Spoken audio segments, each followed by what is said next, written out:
At the beginning of the movie, we see Stephanie doing a live stream on her popular channel. She shares with her followers that she is under house arrest on the Italian island of Capri, and confidently adds that she did not kill Emily's husband. Everything started 2 days earlier.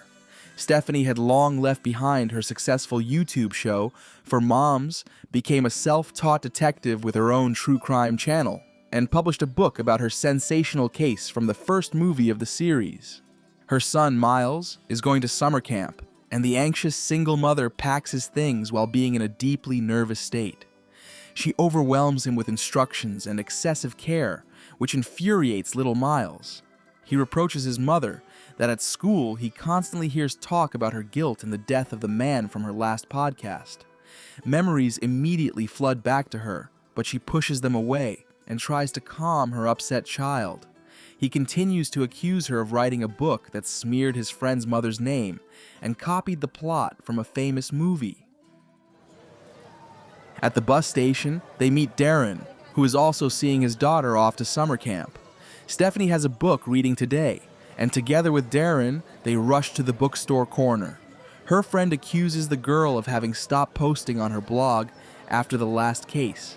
At the reading, police detective Ben arrives, trying to warn his investigation partner about something important, but he doesn't manage to. Stephanie tells the readers that in her book she shares the story of her friend, who turned out to be a criminal.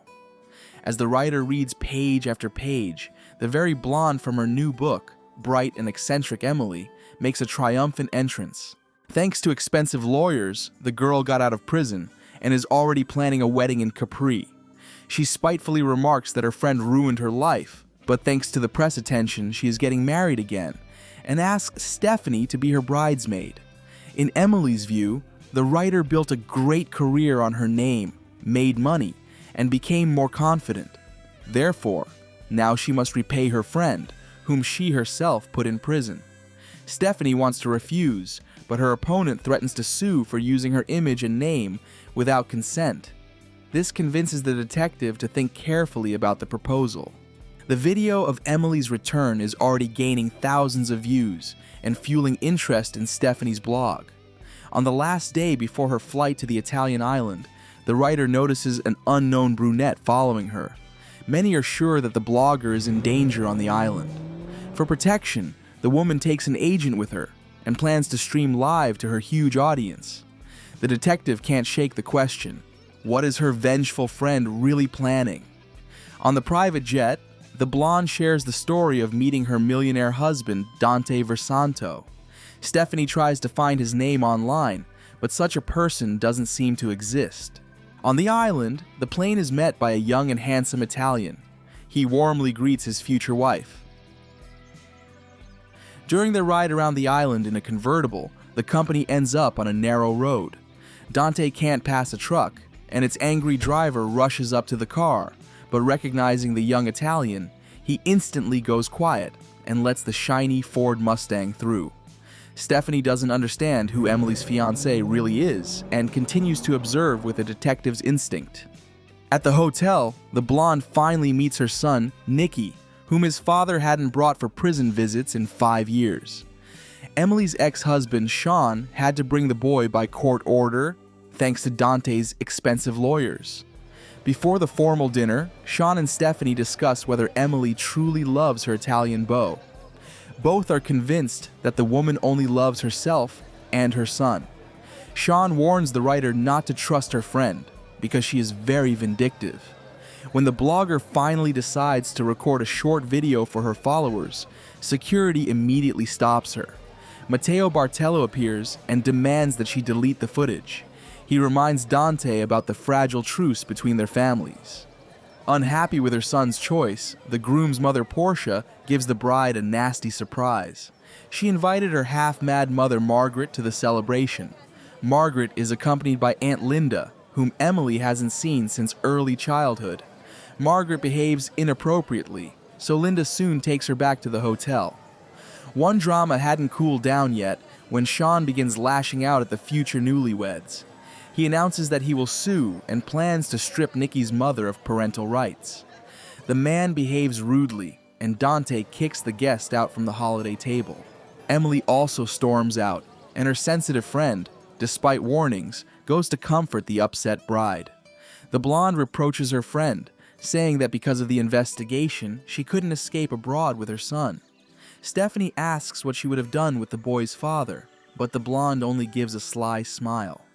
That evening, Sean, already heavily drunk, takes a shower. Suddenly he feels ill, and his lifeless body falls to the bathroom floor. At the same time, during the bachelorette party where only Emily and Stephanie are present, it comes out that the detective's last case ended ambiguously. There's a chance that an innocent person died because of her. Returning from the party, she meets Nicky near his father's locked room.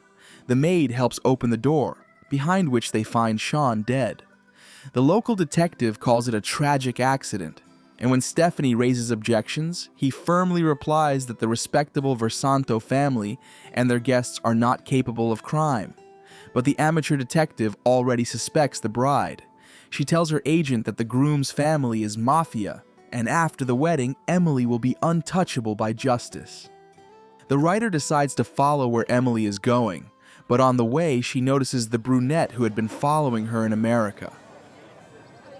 Stephanie approaches the woman and finds out that she's an undercover FBI agent. She is interested in Aunt Linda, who, as it turns out, had known Emily even before the celebration. They were photographed together near the bookstore corner where Stephanie held her reading. Their conversation is interrupted by Dante, preventing them from continuing. The blogger calls her detective friend and asks him to check in the police database who Linda McClandon is. She sees Linda coming out of Emily's room. The lady doesn't let Stephanie in to see the blonde, complaining about her terrible mood after her ex-husband's death. Without talking to the bride, the girl detective leaves and witnesses a quarrel between Matteo and Dante. At the wedding dinner, the groom burns the prenuptial agreement to prove his sincerity to his beloved and raises a glass for peace between the Versanto and Bartello families. Meanwhile, Portia and Matteo criticize his action between themselves, while Emily and Linda whisper about something. At the same time, Stephanie follows Dante, who is clearly troubled. The girl loses sight of the bride and her aunt and goes after the groom. She witnesses someone shooting at him but doesn't manage to see who it was. The girl quickly returns to the party and calls for help. Portia accuses her daughter-in-law of her son's death, saying that after burning the contract, it was convenient for her to become a widow, but Linda insists that she was with the woman the entire time. In the end, all suspicion falls on Stephanie. The girl is placed under house arrest. The local detective confiscates her passport and mobile phone. Now, the blogger is left without contact with the outside world. Emily testifies against her friend, saying that on the night of Sean's death, she was late for the bachelorette party. The blonde stages an attempt by Stephanie to kill her, after which no one has any doubts that the writer committed all the horrible crimes. While talking to the bride, the writer realizes that in front of her is not Emily, but someone impersonating her. The blogger secretly sneaks out of the room and learns from the bride's mother that Emily's twin sister did not die as everyone believed. Stephanie meets with the FBI agent, but the recent bride attacks her with a knife. The writer ends up in the hands of the mafia, who bring her to an abandoned place and chain her to a chair. Spezia appears and accuses the prisoner of her son's death. The blogger denies everything, so the mafia mother injects her with a specially designed truth serum. The Italian woman gets nothing from Stephanie because the woman didn't commit that crime. But she does confess in detail that before the suspect from her last podcast shot himself, he admitted he was innocent. Now the show host blames herself for the fact that an innocent man died because of her. Getting nothing from the prisoner, Spezia orders her to be eliminated and leaves. At that moment, Stephanie is saved by the real Emily, who tells the writer the true meaning of the wedding. It turns out Dante and Matteo were longtime lovers, and the girl was helping the men stay together in exchange for her own release from prison. Into this scheme intervened Linda, along with Emily's twin, Charity. She had stolen the baby from her mother, claiming the infant had died during childbirth. The woman raised the girl. She used her for her own purposes, taught her to get rid of people and manipulate them. Arriving on the island, the cunning woman demanded $20 million from the couple in exchange for her silence. At this time, Charity goes live with Nikki on Stephanie's channel. She hints to her friends that the boy is in danger and that they must meet. The women understand the place she means. Near the cliff, Linda threatens the boy and reveals her plan, in which the twin should become a widow in the Mafia family and take care of her aunt. She will get rid of Emily and deliver Stephanie's body to the Mafia. Spezia will be pleased that the new family members have eliminated the writer. The friends manage to trick Linda, snatch the boy from the mad woman's hands, and now only they remain in danger. Linda is ready to shoot Emily, but Charity doesn't want to lose her sister. She loves the blonde with an unhealthy love and is ready to do anything to keep her alive. The girl snatches the gun from Linda and shoots her, then pushes her off the high cliff. Now Charity only has to get rid of her sister's friend. She sees her as a rival and doesn't want to share Emily with anyone else. The sister pleads with the twin to stop. She says they are family and will always be together. The blonde hugs and kisses her sister, and at that moment, Stephanie manages to grab the gun from the twins' hands. Emily makes peace with Charity and persuades her to confess to all the crimes. Charity keeps her promise and goes to prison. Emily stays in Italy to continue her free life. She asks her friend to raise Nikki until their next meeting, and Miles finally makes peace with his friend. The writer resumes her blog and her detective career. It turns out the man from her last episode really was guilty, and the weight of despair falls off her shoulders. Her popularity soars, and her books sell out quickly. In Italy, the newly made widow finds common ground with her mother-in-law. The mother of her deceased husband hands her an envelope and offers her to fulfill a mysterious request. The brave blonde agrees, not yet knowing what awaits her inside. This is the end of the film. Thank you all for watching this video to the end. Give this video a like. Write in the comments what you think about this film, and see you in new videos.